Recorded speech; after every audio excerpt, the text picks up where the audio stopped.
ज्योतिष शास्त्र के अंदर संपूर्ण आकाश मंडल को 27 भागों में विभक्त कर दिया गया है और उन विभक्त हुए खंडों का एक नक्षत्र नाम से उसकी संज्ञा दे दी गई है।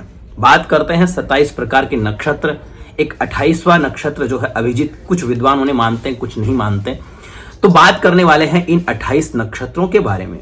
प्रथम जो है जिसका नाम है अश्विनी, द्वितीय जिसका नाम है भरणी, तृतीय जिसका नाम है कृत्तिका, रोहिणी, मृगशिरा, आर्द्रा, पुनर्वसु, पुष्य, अश्लेषा, मघा, पूर्वा फाल्गुनी, उत्तरा फाल्गुनी, हस्त, चित्रा, स्वाति, विशाखा, अनुराधा, ज्येष्ठा, मूल, पूर्वाषाढ़ा, उत्तराषाढ़ा, अभिजित। कुछ विद्वान मानते हैं इसे, कुछ विद्वान नहीं मानते। श्रवण जिसे श्रुति भी कहते हैं, कर्ण भी कहते हैं, धनिष्ठा, शतभिषा, पूर्वा भाद्रपद जिसे अजैक पाद भी कहते हैं, उत्तरा भाद्रपद जिसे अहिर बुध्न्य भी कहा जाता है, और रेवती जिसे पूषण, पौषण या अंत्य इत्यादि नामों से भी जाना जाता है। तो बात मैंने बताई आपको सभी को कि 28 प्रकार के ये नक्षत्र हैं। तो दोस्तों, अनेकों प्रकार के ताराओं के समूह को हम नक्षत्र कहते हैं और हम पृथ्वी पर किसी दूरी को मापने के लिए मीलों में माइलस्टोन शब्द का प्रयोग करते हैं। ऐसे ही आकाश मंडल की दूरी मापने के लिए एक नक्षत्र से दूसरे नक्षत्र की जो दूरी है उसको हम संज्ञा देते हैं। ठीक है, तो प्रत्येक नक्षत्र के 4 चरण होते हैं। ठीक है, प्रत्येक नक्षत्र के 4 चरण, प्रथम, द्वितीय, तृतीय और चतुर्थ। एक चरण 3 अंश और 20 कला के लगभग होता है। प्रत्येक चरण का एक सांकेतिक अक्षर होता है, जिसे इस प्रकार से, जैसे कि मानो कि किसी बच्चे का जन्म हो, अश्विनी के प्रथम चरण में उसका जन्म हुआ हो। ठीक है, तो उस चरण के अंदर 4 अक्षर होंगे। ठीक है, जैसे चू, चे, चो, ला। ठीक है, तो प्रथम चरण में हुआ है तो चू अक्षर से उस बच्चे का जो है नाम, हमें नामकरण करना चाहिए। अश्विनी के द्वितीय चरण में हो तो चे शब्द लेना चाहिए।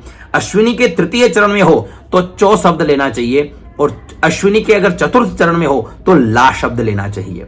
ऐसे ही नक्षत्रों के, हर नक्षत्र के 4 चरण हैं और हर नक्षत्रों के ही उनके एक अक्षर हैं। उन अक्षरों से उनको विभाजित कर दिया गया है। ठीक है, सांकेतिक अक्षर होता है, उसी अक्षर पे ही उस बच्चे का नाम हमें रखना चाहिए। ऐसे ही बात करने वाला हूं कि नक्षत्रों के भेद, जैसे पंचक संज्ञक नक्षत्र कौन कौन से हैं। जैसे मान लेते हैं ना कि भाई हर महीने पंचक आते हैं, तो आप लोगों को नहीं पता तो भाई पंचक कैसे मानते हैं। तो पंचक में ये नक्षत्र होते हैं तो पंचक माना जाता है। कैसे? धनिष्ठा, शतभिषा, पूर्वा भाद्रपदा, उत्तरा भाद्रपदा और रेवती, ये 5 नक्षत्र हैं, इनको पंचक की संज्ञा दी गई है। ठीक है, दूसरा मूल संज्ञक। आपने कहीं सुना होगा कि बच्चे का जन्म जो है मूल में हुआ है, या ये मूला जन्म लिया हुआ है। ठीक है ना, तो मूल में कौन कौन से नक्षत्र आते हैं? ज्येष्ठा, आश्लेषा, रेवती, मघा, मूल और अश्विनी। ये 6 नक्षत्र जो है ये मूल संज्ञक नक्षत्र हैं। इनमें अगर किसी बालक का जन्म हो जाता है तो इन मूलों की, इन नक्षत्रों की शांति अवश्य करवानी चाहिए।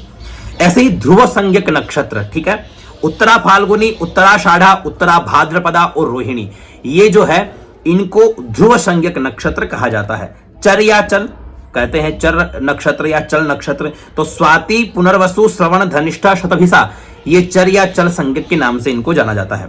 और भिस्र संज्ञक विशाखा और कृत्तिका। लघु संज्ञक नक्षत्र हस्त, अश्विनी, पुष्य और अभिजित, इनको लघु संज्ञक कहा गया, लघु संक्षक है ना।